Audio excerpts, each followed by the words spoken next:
எல்லாருக்கும் வணக்கம். Welcome to Ranipet சமையல். இன்றைக்கி நம்ம மஷ்ரூமை வச்சு ஒரு சூப்பரான கிரேவி எப்படி செய்யுதுன்னு பார்க்கலாங்க. இது சப்பாத்தி பூரியோடலாம் ரொம்ப நல்லாயிருக்கும். ஜீரா ரைஸோடவும் ரொம்ப சூப்பராக இருக்கும். வாங்க எப்படி செய்கிறதுன்னு பார்க்கலாம். முதல்ல மஷ்ரூமை நான் சுடுதண்ணியில் மஞ்சள் தூள் போட்டு அதில் போட்டு நல்லா அலசி எடுத்து ஆற வச்சு வச்சுருக்கேன். ஆறுனதுக்கப்புறம் இந்த மாதிரி சின்ன சின்ன துண்டுகளை நம்ம கட் பண்ணி எடுத்துக்கலாம். நான் எல்லா மஷ்ரூமையும் இந்த மாதிரி சின்ன சின்ன துண்டுகளாக கட் பண்ணி எடுத்திருக்கேன். அடுத்தது ஒரு பெரிய சைஸ் வெங்காயம் இந்த மாதிரி க்யூப் மாதிரி பெரிய பெரிய பீஸாக கட் பண்ணி எடுத்திருக்கேன். அடுத்தது ஒரு 10 முந்திரி பருப்பை தண்ணியில் ஊற வச்சுருக்கேன். இதை நல்லா பேஸ்ட் மாதிரி அரைச்சி எடுத்துக்கலாம். இப்போ ஒரு பேனில் 2 டீஸ்பூன் அளவுக்கு ஆயில் போட்டிருக்கேன். அதில் கட் பண்ண காளானை போட்டு நல்லா வதக்கி எடுத்துக்கலாம். காளானை சேர்த்து வதக்கும் போதே அதுலேருந்து தண்ணி நிறைய விட ஆரம்பிக்கும். அதுவே போதும். அதில் நல்லா வதங்கி காளான் உங்களுக்கு வெந்துடும். ஆயில் நிறைய போடணுன்னு அவசியம் இல்லை. இப்போ பார்த்தீங்கன்னா காளான் நல்லா வதங்கிடுச்சு. சைஸும் நல்லா குறைஞ்சிடுச்சு. இப்போ இதை எடுத்து தனியாக வச்சுக்கலாம்.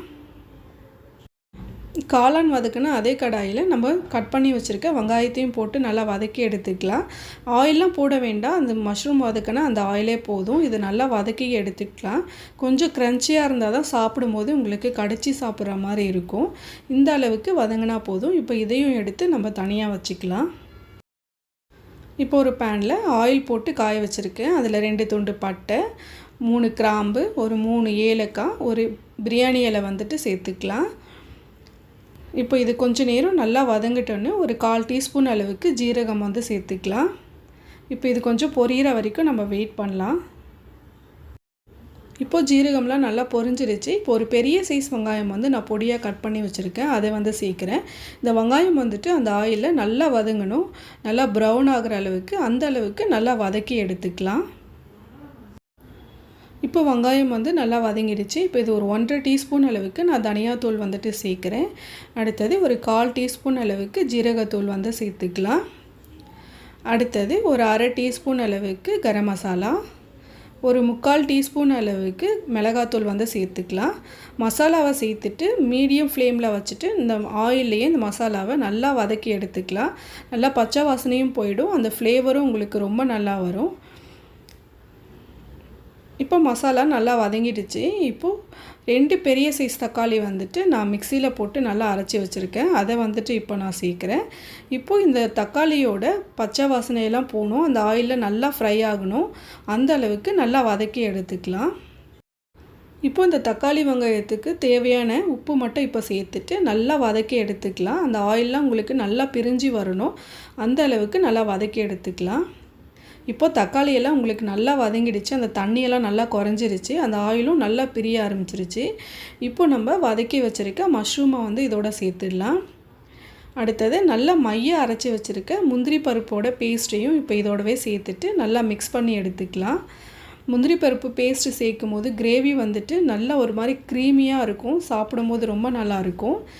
இப்போ இதை நல்லா மிக்ஸ் பண்ணி விட்டுடலாம். ஃப்ளேம் லோ ஃப்ளேமில் வச்சிடலாம். அடுத்தது நம்ம வதக்கி வச்சுருக்க வெங்காயத்தையும் இப்போ இதோடவே சேர்த்து நல்லா மிக்ஸ் பண்ணி எடுத்துக்கலாம்.